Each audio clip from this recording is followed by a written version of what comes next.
नगरपंचायत बहादुरा निवडणूक पार पडल्या, निकाल उद्या जाहीर होणार आहेत. काय शेड्यूल आहेत आणि काय नियमावली निर्देशन देण्यात आलेले आहेत?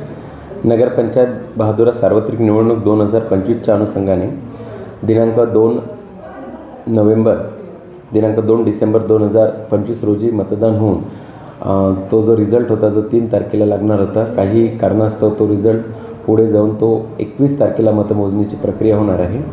या मतमोजणीकरता नगरपंचायत बहादुराच्या वतीने सर्व आनुषंगिक तयारी करण्यात आलेली आहे.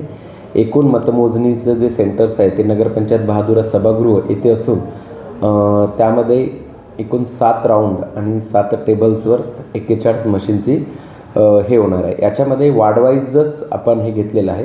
जसं पहिल्या राऊंडमध्ये प्रभाग क्रमांक 1, 2 आणि 3 अशा 3 प्रभागाच्या 6 मशीन्स आपल्याला म्हणजे त्या म्हणजे काउंटिंग करता येणार आहे.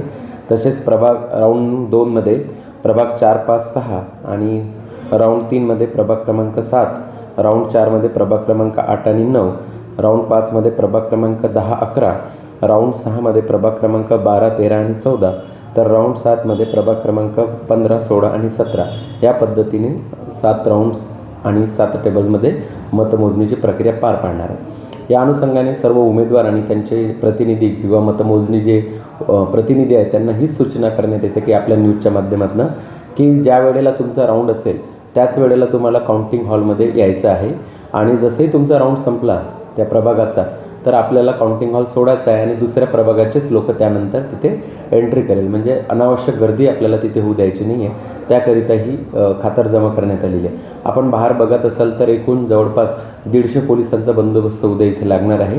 त्यामध्ये मतमोजणी सेंटर्स, त्यानंतर बाहेर आपण नागरिकांकरता, उमेदवाराकरता तसेच राजकीय प्रतिष्ठित नागरिक आणि मीडिया सेंटरची पण स्थापना केलेली आहे. त्याच्यामध्ये सर्व पत्रकारांना, गावातील लोकांना आणि राजकीय व्यक्तींना बसण्याची सुविधा असेल आणि तिथेच तुम्हाला स्क्रीनच्या माध्यमातून रिझल्ट पण दाखवण्यात येणार आहे.